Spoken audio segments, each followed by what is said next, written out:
Reka nongere ngo ikaze wamaze gukora subscribe kuri channel ya YouTube YAMBI TV official ndetse nawe dukurikira utarakora subscribe ariko mukamukunda inkuru ndetse n'ibiganiro dukomeza kugenda tubagezaho. Nuyibuka ici cya 36 cy'inkuru ko nazinutswe urukundo biruko ko cyarangiye ubwo Blaise bamenyeshaga yuko mu rugiwe hari umuntu utazwi uhajugunye ibaruwa ifunze na garafeze ndetse iriho igikomeye cy'amaraso.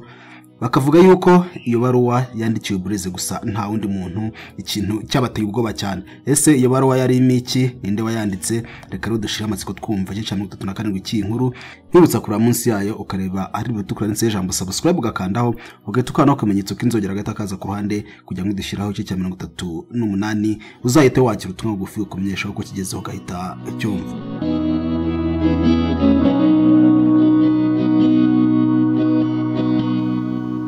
Kinyarwanda baca umugani ngakiziritse ku muhoro gasiga kawuciye. Uru rukundo runyirukamo rukambuza amahwemo, ntirungumishe ku muntu umwe nashatse, rukangira mitima ibunga, amaherezo ruzampitana mwumva amatangazo, muhurure muje gutabara. Burya ubuzima ni nk'inzira y'inzitane, kuyinyuramo ntibisaba kuyizenguruka ngo uyikikire, ugomba kuyigenda uko yakabaye. Wakwigira imbereho gato ugahura n'ihumure riruhura umutima, ugatora mitende, ntibitinde ibindi bigeragezo ngo mutahe. Kubyara no kwishimira kwitwa umubyeyi byari ibyishimo nari nizihiwe, ariko nta kanya kashize nsubira ku kanjye. Ubushize nababwiraga ko nahamagawe kitaraganya ngo hari urwandiko nandikiwe n'umuntu utari wakamenyekanye. Nibaza umuntu twari dufitanye gahunda ku buryo yanyandikira, numva ntawe. Maze mbaza madamu ko atayinsomera, nuko ambwira ko handitseho kandi ngiye bari we yandikiwe gusa, kandi ko rufunze cyane ku buryo barufunguye bo rushobora kwangirika ku buryo naza kubura uko ndusoma. Natashye vuba ntarwiyambitse, nsiga abandi bagikora akazi kuko hari ubwo twakoraga akazi k'umurengera, ariko icyiza cyabyo nuko amasaha twongererwagaho twayahemberwaga ukwayo utabariyemo umushahara usanzwe. Rero bamwe barabyishimiraga, ariko njye nubahaga umubiri wanjye numva ngomba kureka ugahumeka. Sheri yakomeje kumpamagara ambwira ko natinze kuhagera, ambwira ko yifitiye ubwoba kubera ayo maraso yari yakozeho nubwo yari yumye, yibazaga ko wenda yaba ari uburozi bamwoherereje nawe agapfa gufata atabanje kugira amakenga. Kugeza ubwo ntabwo twari tuzi niba hari umwanzi dufite, nanjye muri njye nkumva ntapfa kumenya ngo ninde. Nageze mu rugo nsanga madamu yahiye ubwoba, umutwe urimo kumurya, akeka ko yakoze ku marozi, wenda bashaka kumutwara umunezero wo kurera imfura yacu. Ari madamu ari nanjye twahoraga twikanga abarozi kandi dutuye mu mujyi. Ibaze noneho iyo tuza kwa dutuye mu cyaro. Sheri we yarakabije, yari yarabaye nka abantu bikanga za baringa. Kumwe umuntu agenda nijoro mu giturage, yagera mu nzira akareba imbere hijimye kubera nta matara ahari, maze akabona ikintu imbere ye kimeze nk'urukoko ruturamye rwicaye mu nzira, akagira ubwoba bwo kuhatambuka. Noneho yarwitegereza neza akabona rwasamye cyangwa rufite amatwi n'amahembe, akaba yananirwa kuhatambuka, agatinya ko rwamucakira, akaba yakwisubirira inyuma, cyangwa akaba yabona rurimo kuza rumusanga ku buryo akizwa nuko hari umuntu hanyuze utari umunyabwoba. Debora rero yari yanze no guha umwana ibere ngatamusiga ibintu bya biri kuri urwo rwandiko. Mpageze bararunyeretse aho barurambitse ku meza, maze ndebye igikumwe cy'amaraso nikangamo, ariko kuko nari narabaye umurokore, buriya gukizwa bituma umuntu ashira ubwoba, bigatuma batagitinya ibonetse byose, kuko aba yiyumvamo kubabwamo n'imbaraga z'Imana arizo bita mwuka wera. Nasengeye madamu ngashira ubwoba, maze yonse umwana arabikora kugira ngo n'uwo mutwe wari watewe no gutinyukire. Nafashe rwa rwandiko ndarwitegereza uko rufunze neza impande zose, bafunze bakoresheje garafeze. Mbona inyuma hateyeho igikumwe kitari icya wino cyangwa se wa muti wabugenewe bakoresha, ahubwo ari amaraso ntari nakamenye niba ari ay'umuntu cyangwa ari ay'inyamaswa. Nabyibajijeho ngira ubwoba, ariko ndigarura nishyiramo akanyabugabo nk'abana bajyaga baririmba ngo sintinya icyuma sintinya kubaga. Nanjye niyumvisemo kudatinya urupfu cyangwa ikindi cyari cyo cyose cyaba kije kigamije kumpungabanya. Natekereje ku kintu cyaba kiri muri urwo rwandiko rwavugishijeho mu rugo rwanjye amangambure, ariko nakwibuka uburyo bambwiye rwajemo nuko waruzanye atashatse ko bamumenya, nkumva rushobora kuba ari karundura. Ubusanzwe inzandiko bazisinya munsi y'inyandiko barangiza bakaruzinga neza bakarushyira muri envelope cyangwa mu ibahasha mu rurimi rw'Ikinyarwanda, maze inyuma bakandikaho izina ry'uwo rwandikiwe n'aho aherereye bakabona kurwohereza. Nta kindi cyandikwa inyuma ku ibahasha kandi nta nubwo basinyaho. Rero kuba rwaye rusinyeho inyuma noneho babikoze bifashishije amaraso, nta kabuza nabyo byari bifite igisobanuro nari gusobanukirwa wenda maze gusoma ibyanditsemo. Uko narwitegerezaga nduhindukiza ntararufungura, niko madamu n'umukozi bandebaga batavuga, bafite ubwoba buvanze n'amatsiko yo kumenya icyanditsemo. Niyemeje kuyifungura maze bikaba uko byakabaye.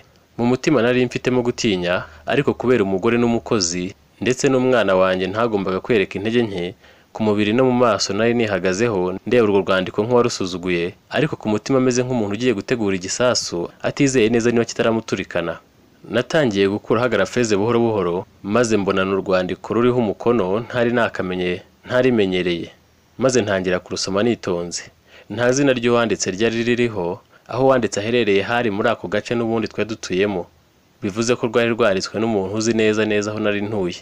Natangiye gusoma amagambo abanziriza ibaruwa isanzwe, numva mu mutwe wanjye birahindutse, ntangira kuzengerera, maze mbwira sheri ko ngiye kuryama.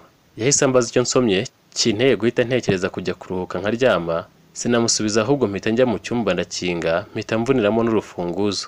Sheri yahise agira ubwoba aza nkurikiye, ariko agera ku muryango namaze kuvuniramo urufunguzo aruhera inyuma, ansaba kumufungurira ndamwihorera.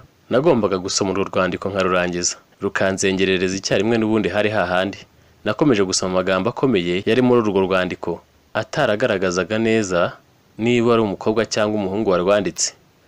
Kuri Muhire Blaise, ntazi uko nasobanura ubugome bwawe. Nkwandikiye ngira ngo utazicara ngo utuze utimaze, uterera agati mu ryinyo ngo wicinye icyara wibeshya kuri umuntu mwiza. Uyu munsi ndagira ngo umenye ko hari igihe isi izakota ikamenya uwo uri we, nk'uko ipantaro y'umugabo yagwa ahagaze mu ruhame. Uwabona urukundo rwawe rwasaze umuntu akiruka ku musozi, ntiyabona uburyo wibagirwa akanya gato ukazinduka ukanibagirwa, nk'uko inkoko ishonda mu isogoro ritoramo utunyo, yarangiza ikihanagura nta kanya gashize ikimara kwisukura ikongera igatoramo.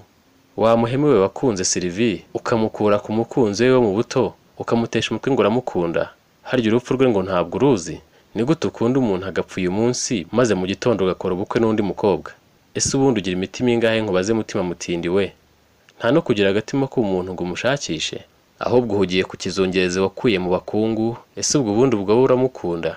Mukuru wawe asaziye mu buroka atirereye abo yabyaye, mushuti wawe muhejeje mu munyuru azira amaherere, undi nawe wamuteye intimba umuribatira umutima umutwaro wo bareranywe, urangije unamupfusha ubusa asamirwa hejuru n'ibisambo. Ese ubundi Sylvie muherekeza ntibwari bwije? Ariko se ubundi uteye tutekereza ute?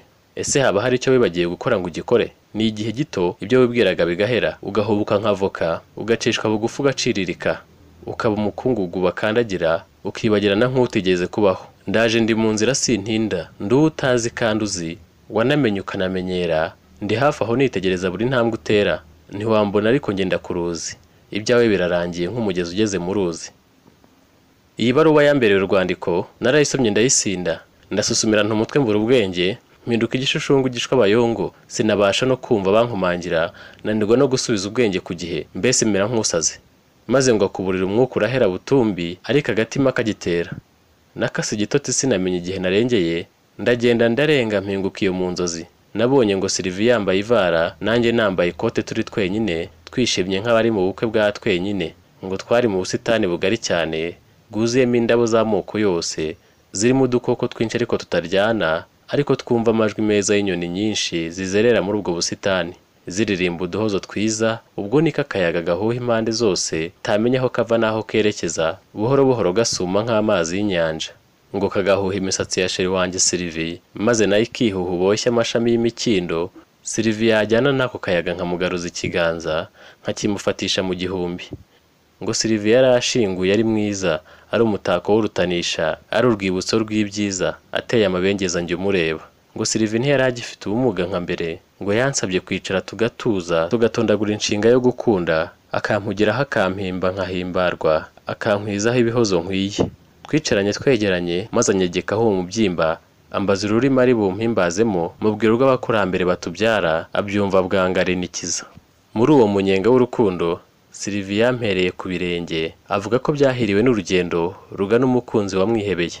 Ageze ku maguru ayita inkingi zifasha ubwiza zizihirwa iteka, ageze ku mubyimba yizihirwa inganzo, avuga ko kumpobera mbumbatiye imbavu aba ameze nk'uteruye igikombe, nka kimwe baha ikipe itsinze amarushanwa. Avuga ko ahirwa ugiye gutetera mu gituza cyanjye.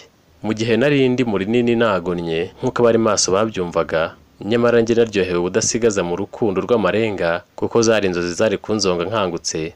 Ngo muri uko gukinga nkasoma urwandiko, Debra yarahangayitse bitavugwa, ashaka icyo yakora arakibura, kuko urundi rufunguzo rw'icyumba turaramo yari yarusize ku meza y'icyo cyumba nyine, kandi urugi nari narudadiye. ngo byarabayobeye barwana n'urugi rurabananira, barakomanga bumva sinkoma, barahamagara babura ubikiriza, kumbe nari nasinziriye nk'ejo. Banziye guhuruza mu baturanyi, bazana agatari n'abica urugi, ngo basanze nasinziriye nk'umupfu, nirambitse ntaniyambuye imyenda. Uwo mutima se nari kuwukura he? Ngo sheri yagize ngo napfuye kuko nahumekaga gake cyane, kandi ntiyarazi ukuntu umuntu wapfuye aba ameze. N'ubwa mbere yari ko abonye intumbi y'umuntu. Debora yancundaguye ku buriri arira nk'aho napfuye, abona ndinanuye nk'urembejwe n'ibitotsi, bamusaba kunyihorera kuko ndi muzima. Ahita afata rwa rwandiko rwari rwankozeho, ubwo nawe atangira kurusoma.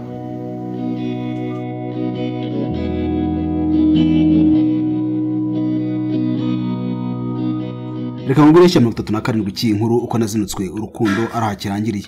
Niba hari amatsiko usigaranye uko byaje kugenda, wicyo usabwa gusa nukurira munsi y'inkuru ukareba ari bwite ukorense ijambo subscribe wakandaho, ugahita ukanaho akamenyetso k'inzogera gahita kaza ku ruhande kugira ngo dushyiraho icyo cya 38 uzahita wakira ubutumwa bugufi kumenyesha uko kigezeho ugahita ucyumva.